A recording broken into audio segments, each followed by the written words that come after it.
بسم اللہ الرحمن الرحیم۔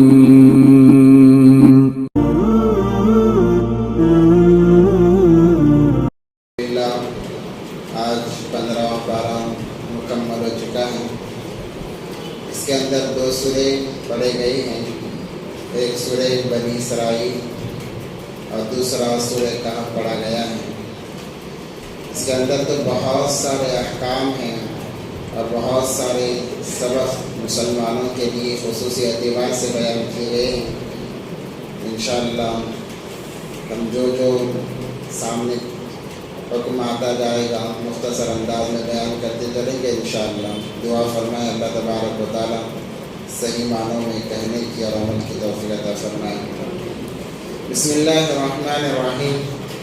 سبحان الذي أسرى بعبده ليلا من المسجد الحرام إلى المسجد الأقصى الذي باركنا حوله لنريه من آياتنا إنه هو السميع البصير۔ اس کے اندر اللہ تبارک و تعالیٰ نے معراج کا واقعہ بیان کیا ہے کہ نبی پاک صلی اللہ علیہ وسلم مکے کی زندگی میں کفار مکہ نے نبی پاک صلی اللہ علیہ وسلم کو بہت تکالیفیں پہنچائی، جس کی وجہ سے نبی پاک صلی اللہ علیہ وسلم طائف تشریف لے گئے تاکہ وہاں کے لوگ اگر ایمان میں آ جائیں، وہ لوگ اگر اسلام قبول کر لیں تو بہت مدد ہو جائے گی، جس کی وجہ سے دین کے کام کرنے میں آسانی ہوگی۔ اس سے پہلے بھی بہت سارے حالات مکی زندگی کے اندر آئے، یا یہ سفر تھا باہر کا، تاکہ باہر اگر کوئی مدد کرنے والا ہوگا تو ان سے مدد لی جا سکتی ہے۔ یہ سوچ کر نبی پاک صلی اللہ علیہ وسلم طائف گئے، وہاں پر جا کر 3 بادشاہوں سے نبی پاک صلی اللہ علیہ وسلم نے بات کی، ایک کے بعد دیگرے انہوں نے نبی پاک صلی اللہ علیہ وسلم کی بات کو ٹھکرایا، بلکہ بات کو ٹھکرایا ہی نہیں، ماننے سے انکار کر دیا۔ ہر ایک نے الگ الگ باتیں بنائی۔ نبی پاک صلی اللہ علیہ وسلم اس کے باوجود بھی طائف میں دوسرے لوگوں سے بات کرتے رہے۔ جب انہیں پتہ چلا کہ پھر بھی یہ اتنا کہنے کے باوجود بھی دوسرے لوگوں کو دعوت دے رہے ہیں، تو انہوں نے اوباش شریر لڑکوں کو نبی پاک صلی اللہ علیہ وسلم کے پیچھے لگا دیا کہ ان کو نکال دیا جائے، طائف سے بھگا دیا جائے۔ الغرض بڑا لمبا قصہ ہے۔ ان اوباش لڑکوں نے نبی پاک صلی اللہ علیہ وسلم کو بڑی تکلیف پہنچائی، پتھروں سے مارا گیا، دھکے دیے گئے، یہاں تک کہ لہو لہان ہو گئے نبی پاک صلی اللہ علیہ وسلم۔ زید بن حارثہ رضی اللہ تعالیٰ عنہ جو غلام تھے ساتھ میں تھے، کتابوں میں لکھا ہے کہ وہ سہارا بنتے گئے، مگر تکالیف اتنی تھی، زیادہ تھی کہ برداشت کے باہر تھا۔ الغرض نبی پاک صلی اللہ علیہ وسلم ویسی حالت میں وہاں سے نکلے۔ جب مکے میں دوبارہ آنے کا ارادہ کیا، ایک رواج تھا کہ ایک مرتبہ جو انسان نکل جاتا ہے مایوس ہو کر، دوبارہ آنا ہو تو کسی مدد کے سہارے مکے میں داخلہ ہوگا، ورنہ نہیں ہوگا، کوئی ساتھ دینے کے لیے تیار نہیں ہے۔ الغرض بات بہت کوشش کے بعد میں ایک مدد ملی، جس کی وجہ سے مکے میں داخل ہوئے۔ ام ہانی رضی اللہ تعالیٰ عنہ کے گھر میں آرام فرما رہے تھے کہ اللہ کی طرف سے جبرائیل علیہ السلام آئے اور بشارت سنائی، کہا کہ اللہ آپ سے ملاقات کرنا چاہتا ہے، آپ کو دیدار کے لیے بلایا گیا ہے آسمانوں میں۔ تو الغرض مسجد حرام سے مسجد اقصیٰ تک کا سفر براق کے ذریعے سے کیا گیا، وہاں پر تمام انبیاء کی امامت کرائی گئی۔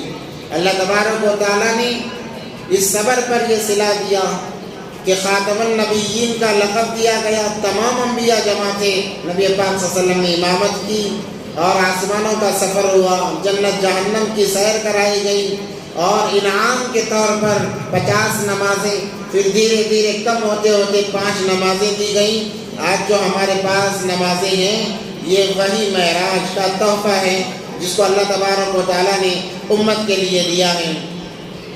اور کہا کہ جو انسان 5 نمازوں کو اللہ کو راضی کرنے کے لیے، اللہ کو خوش کرنے کے لیے پڑھے گا تو اللہ تبارک و تعالیٰ اسے 50 نمازوں کا ثواب دیں گے۔ اسی پارے کے اندر اللہ تبارک و تعالیٰ نے بنی اسرائیل کا تذکرہ کیا کہ ان کے اوپر جو احسانات تھے ان کو گنوائے اور والدین کے ساتھ احسان کا معاملہ کرنے کا حکم دیا۔ اللہ نے فرمایا وَقَضَىٰ رَبُّكَ أَلَّا تَعْبُدُوا إِلَّا إِيَّاهُ وَبِالْوَالِدَيْنِ إِحْسَانًا۔ اللہ تبارک و تعالیٰ نے کہا جہاں میری اطاعت، میری فرما برداری ضروری ہے، وہیں پر والدین کو بھی فراموش نہ کرنا کہ والدین کی اطاعت کرنا، ان کی بات ماننا۔ احادیث میں والدین کے متعلق بہت روایتیں آئی ہوئی ہیں کہ جو انسان والدین کو ناراض کرے، نبی پاک صلی اللہ علیہ وسلم تو فرماتے ہیں اللہ تبارک و تعالیٰ کی رضا باپ کی رضا کے اندر ہے، ان کا اتنا ادب کرو کہ ان کے آگے نہ چلو، جب وہ چلنے لگیں ان کے پیچھے پیچھے چلا کرو، ان کے سامنے زور سے بات نہ کرو، جس چیز کا وہ حکم کرے فوراً تعمیل کر لو۔ اگر اپنی بھلائی چاہتے ہو، کامیابی چاہتے ہو، ایک انسان میں ہمیشہ کہتا ہوں نماز کا پابند، صوم و صلات کا پابند ہے، ہر نیک کام کر رہا ہے، مگر والدین کا دل دکھا رہا ہے، والدین کو ناراض کر رہا ہے، اس کی یہ نمازیں اسے جنت میں نہیں لے جا سکتی، اس کا صدقہ خیرات کرنا، اس کا حج اور عمرہ کرنا اسے جنت میں نہیں لے جا سکیں گے جب تک والدین راضی نہ ہو جائیں۔ اس لیے خدا را اپنے والدین کو راضی رکھیں۔ اچھے انسان ہونے کی علامت یہی ہے کہ اس انسان سے اس کے والدین راضی ہو جائیں اور ان کے سامنے اوپر نہ بیٹھیں۔ آداب بتائے ہیں نبی پاک صلی اللہ علیہ وسلم نے، ان کے سامنے بیٹھنا ہو تو نیچے بیٹھیں، ان کے پاؤں میں بیٹھیں۔ جو انسان والدین کی قدر کر لیتا ہے اللہ تبارک و تعالیٰ دنیا میں اسے وہ مقام عطا فرما دیتے ہیں کہ دوسروں کو وہ مقام ملنا مشکل ہے۔ ایک واقعہ کتابوں میں لکھا ہوا ہے، حضرت اویس قرنی رحمۃ اللہ علیہ، انہوں نے نبی پاک صلی اللہ علیہ وسلم کا زمانہ پایا مگر نبی پاک صلی اللہ علیہ وسلم کا دیدار نہیں کر سکے۔ انہوں نے خط بھیجا نبی پاک صلی اللہ علیہ وسلم کو کہ میں آپ سے ملاقات کے لیے آنا چاہتا ہوں، ملنے کے لیے آنا چاہتا ہوں، مگر میری ایک بوڑھی ماں ہے، وہ اٹھ نہیں سکتی، چل نہیں سکتی، میری ہمیشہ اسے ضرورت رہتی ہے، کیا میں آپ کے دربار میں آؤں آپ کا دیدار کرنے کے لیے؟ نبی پاک صلی اللہ علیہ وسلم نے فرمایا کہ تم وہیں رہو اور اپنی ماں کی خدمت کرتے رہو۔ نبی کا دیدار کرنا کتنی بڑی بات ہے۔ جس انسان کے خواب میں نبی پاک صلی اللہ علیہ وسلم کا دیدار ہو اس کی شفاعت پکی ہے، اور جو انسان جیتی جاگتی حالت میں نبی پاک صلی اللہ علیہ وسلم کا دیدار کر لے اسی کو تو صحابی کہتے ہیں۔ اور صحابہ کا مقام کہ ہر صحابی ستارے کے مانند ہے، تمام صحابہ عدول ہیں، یہ جمہور کا قول ہے، جمہور علماء کا قول ہے، مگر انہوں نے ماں کی خدمت کی، ماں کی خدمت میں لگے رہے۔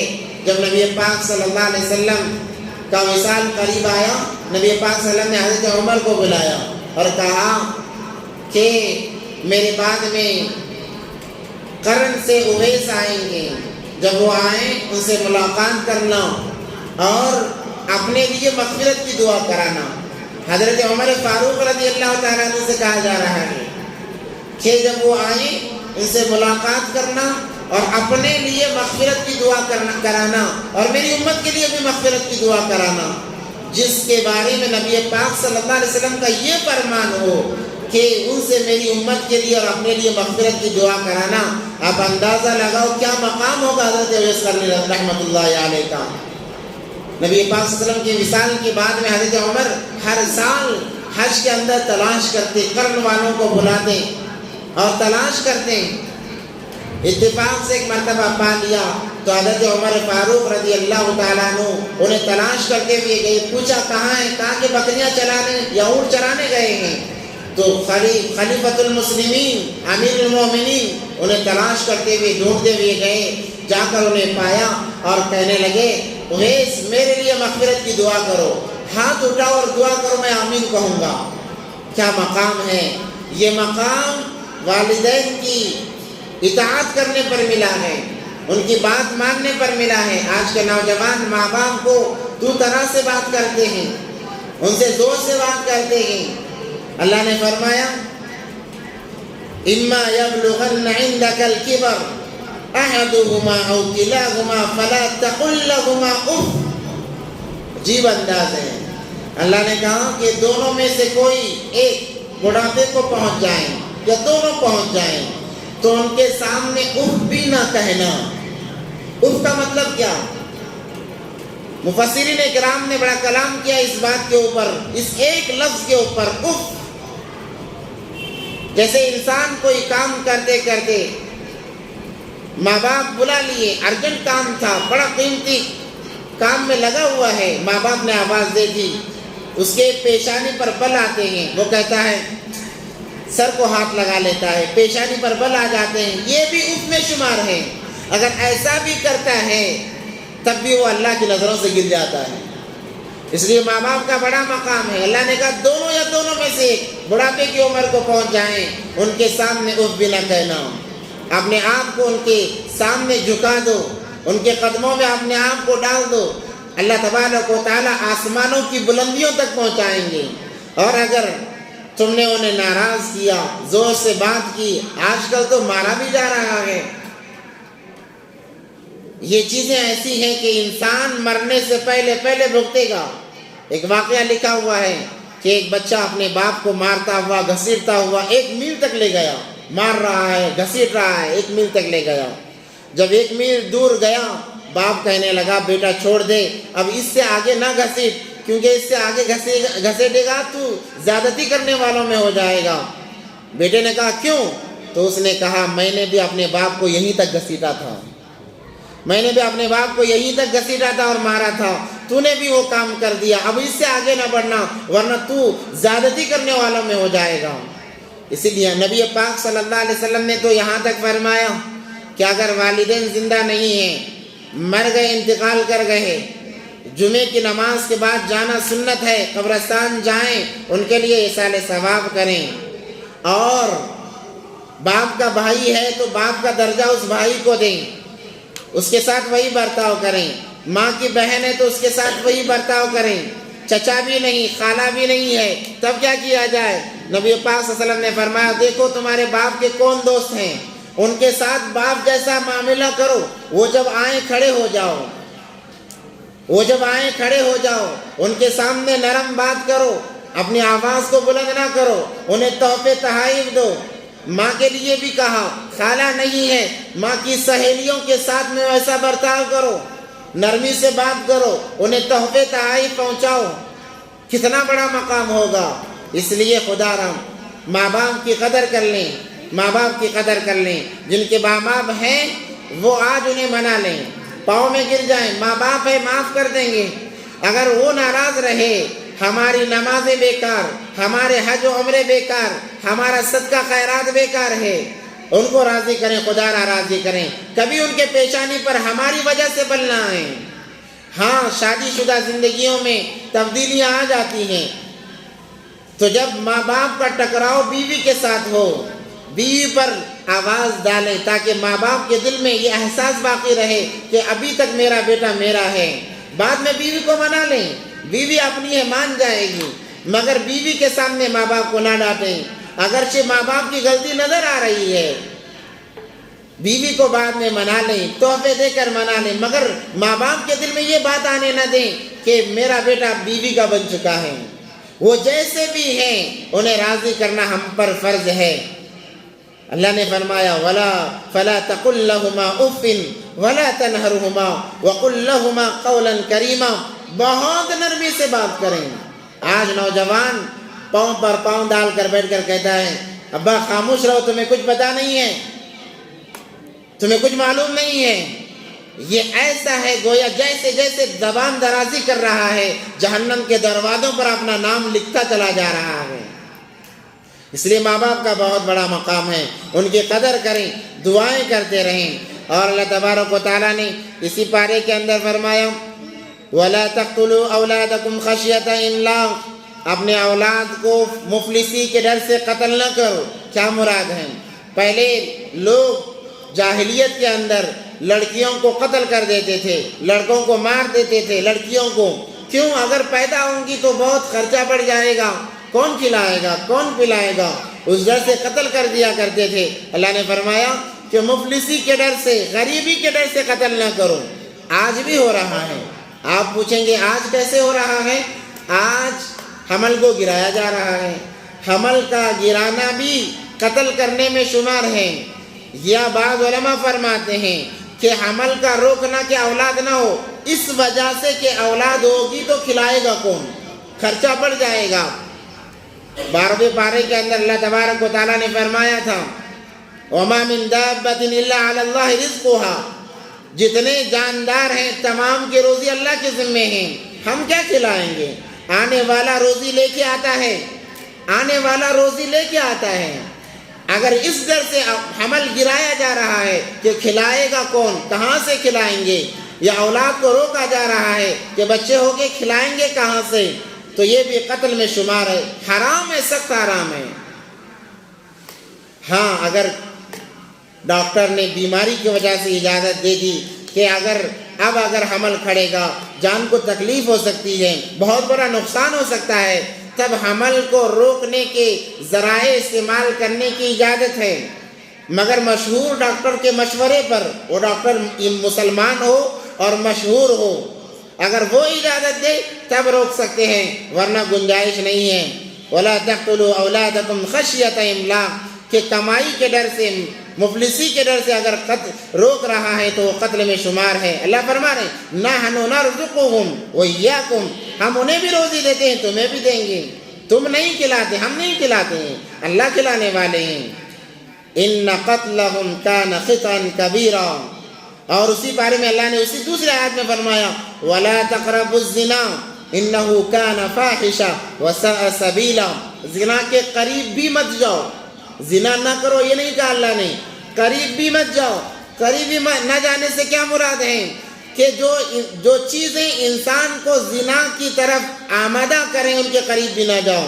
مثال کے طور پر ننگی فلمیں دیکھنا اور ہمیشہ اسی میں لگا رہنا، ادھر ادھر کے ذہنوں میں خیالات رہنا، ٹی وی میں ننگی فلمیں دیکھنا، ننگی تصویریں دیکھنا، اس سے خیال اس طرف چلا جاتا ہے۔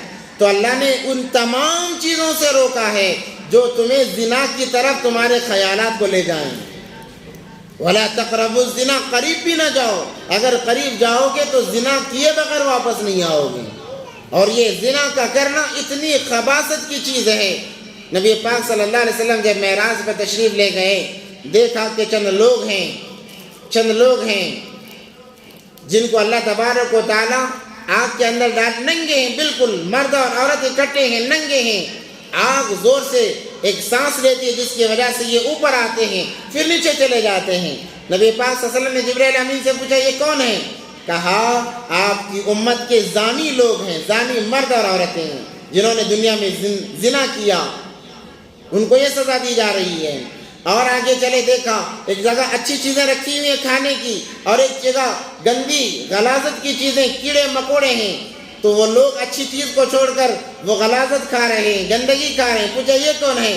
یہ آپ کے امت کے شادی شدہ لوگ ہیں جنہوں نے بیوی ہونے کے باوجود زنا کیا ہے، حلال ہونے کے باوجود جنہوں نے حرام کیا ہے، انہیں یہ سزا دی جا رہی ہے۔ بہت بری چیز ہے، اس لیے اللہ تبارک و تعالیٰ نے فرمایا کہ وَلَا تَقْرَبُوا الزِّنَا، زنا کے بالکل قریب بھی نہ جاؤ، إِنَّهُ كَانَ فَاحِشًا، یہ فاحشہ چیزیں ہیں، شیطان کا یہ عمل ہے، وَسَاءَ سَبِيلًا، وَلَا تَقْتُلُوا النَّفْسَ الَّتِي حَرَّمَ اللَّهُ إِلَّا بِالْحَقِّ، ایسی چیزیں اللہ تبارک و تعالیٰ نے اس پارے کے اندر بیان فرمائی ہے۔ اللہ ہم تمام کی حفاظت فرمائے، وقت نہیں ہے، چلو مختصر عرض کرتے جا رہے ہیں۔ کیا اس کے بعد میں اللہ تبارک و تعالیٰ نے اسی بارے میں فرمایا وَقُلْ جَاءَ الْحَقُّ وَزَهَقَ الْبَاطِلُ إِنَّ الْبَاطِلَ كَانَ زَهُوقًا، اے مسلمانوں، ایمان والوں، ڈرنے کی بات نہیں ہے، جب حق آتا ہے باطل ہمیشہ سر اٹھا کر چلتا ہے، مگر جب حق آتا ہے تو باطل دم دبا کر بھاگ جاتا ہے. آپ حق پر جمے رہو, باطل کے شور شرابے سے حق سے نہ ہٹنا. آج وہی ہو رہا ہے, کہتے ہیں کہ فلاں کی حکومت ہے, فلاں آ گیا, فلاں یہ کر دے گا, فلاں وہ کر دے گا. کوئی کچھ نہیں کرے گا. آپ حق پر جمے رہو. اگر فلاں کے ڈر سے حق سے ہٹ جاؤ گے گمراہ ہو جاؤ گے. موت اللہ کے ہاتھ میں ہے, موت اللہ کے ہاتھ میں ہے, زندگی اللہ کے ہاتھ میں ہے. ساری دنیا ہمیں مارنا چاہے, اللہ جلانا چاہے, کون مار سکتا ہے؟ کہ ہمیں اللہ پر اتنا اعتماد نہیں ہے, اتنا بھروسہ نہیں ہے. ذرا سی بات میں ڈر جاتے ہیں کہ فلاں کی حکومت آ گئی, ڈر گئے. اس نے کہا نمازیں چھوڑو, نمازیں چھوڑ دی. اس نے کہا روزے چھوڑو, روزے چھوڑ دیے. وہ جو کہتا جا رہا ہے مانتے چلے جا رہے ہیں مسلمان. عجیب بات ہے. کیا مریں گے نہیں؟ کیا وہ اللہ سے بڑا طاقتور بن گیا؟ کیا اس کی طاقت اللہ کی طاقت سے زیادہ ہے؟ اس لیے ہوش میں آؤ, اپنے آپ کو سنبھالو. اللہ فرما رہے وَقُلْ جَاءَ الْحَقُّ, جب حق آتا ہے. اب باطل سر اونچا کر چل رہا ہے. جب باطل آئے گا وہ دم دبا, باطل جب حق آئے گا باطل دم دبا کر بھاگے گا. وَلَا تَهِنُوا وَلَا تَحْزَنُوا وَأَنْتُمُ الْأَعْلَوْنَ. بہت بہترین آیت ہے. جب بھی دل گھبرائے, کسی کی حکومت ہمیں ڈرائے, کیونکہ مسلمانوں کو حکومت ہی ڈرا رہی ہے. اللہ کا ڈر مسلمانوں کے دل میں نہیں ہے. اللہ کا ڈر نہیں ہے, حکومتوں کا ڈر ہے. سی ایم پی ایم تمام کا ڈر ہے, ایک اللہ کا ڈر نہیں ہے. دیکھو ایک قاعدہ یاد رکھو, جب انسان کے دل میں ایک ڈر ہمیشہ رہے گا, یا تو اللہ کا رہے گا یا تو مخلوق کا رہے گا. اللہ کا ڈر رہے گا, مخلوق کے ڈر سے بے نیاز ہو جاؤ گے. مخلوق کا ڈر اللہ خود نکال دیں گے. اور جب مخلوق کا ڈر رہے گا, اللہ کا ڈر کہاں سے دل میں رہے گا؟ اللہ مخلوق کے حوالے کریں گے. جاؤ مخلوق کے حوالے ہو جاؤ. جیسے کہ آج ہم مخلوق کے حوالے ہو گئے. کسی نے زور سے آواز ڈالی, آج یہاں تک بات ہے کہ ہم کھل کر اپنی بات بھی نہیں رکھ سکتے ہیں. کہتے ہیں کہ بھئی اگر دوسرا سن لے گا تو کیا ہوگا؟ کیا ہوگا؟ کیا ہوگا؟ موت آئے گی, مرنا تو ہر ایک کو ہے. جو حق بات بول رہا ہے وہ بھی مرے گا, جو حق کو چھپا رہا ہے وہ بھی مرے گا. کل قیامت کے دن فیصلہ ہوگا. حق والوں کے ساتھ ہمیشہ اللہ ہے. اس لیے اپنے دلوں میں اللہ کا ڈر لاؤ. مخلوق کا ڈر خود بخود نکل جائے گا. آج تو ہم اتنے ڈرے ہوئے ہیں, عجیب انسان ہیں. مچھر سے بھی انسان ڈرتا ہے. اللہ کا ڈر نکل گیا. اللہ معمولی مخلوق سے بھی ہمیں ڈرا رہا ہے. مچھر سے بچنے کے لیے انسان کیا کیا تدبیر اختیار کرتا ہے کہ گھر بنا لیا, اب جالی لگا رہا ہے, جالی پر جالی لگا رہا ہے, پھر وہ بتی لگا رہا ہے. ارے کیا کیا کرے گا ایک مچھر سے بچنے کے لیے؟ کیوں؟ اگر ڈس لے گا, کاٹ لے گا, ملیریا ہو جائے گا. ملیریا ہو جائے گا تو پھر کیا ہوگا؟ مر جائیں گے. موت سے بچانے کے لیے اتنا سب کر رہا ہے, مگر جو مقدر کی موت ہے وہ آ کر ہو رہی ہے. وہ مر رہا ہے, پھر بھی مر رہا ہے. اس لیے دلوں میں اللہ کا ڈر لاؤ. جب اللہ کا ڈر نہیں ہوگا, مخلوق کا ڈر خود بخود آ جائے گا. انسان ہر چیز سے ڈرنے لگے گا, ہر چیز سے خوف کھانے لگے گا. اور جو جس کے دل میں اللہ کا ڈر ہے وہ شیر کا کان پکڑ کر کہے گا مجھے راستہ بتا, میں اپنے قافلے سے بچھڑ چکا ہوں, مجھے راستے پر لا. شیر کا کان پکڑ کر. اور جس کے دل میں اللہ کا ڈر نہیں, مخلوق کا آ گیا, اب وہ ہر ایک سے ڈرتا پھرے گا. اس لیے اللہ نے فرمایا وَلَا تَهِنُوا وَلَا تَحْزَنُوا وَأَنْتُمُ الْأَعْلَوْنَ. گھبرانے کی بات نہیں, ڈرنے کی بات نہیں. آپ ہی سر بلند رہو گے, آپ ہی کا سکہ چلے گا. شرط ہے کہ تم ایمان والے بن جاؤ.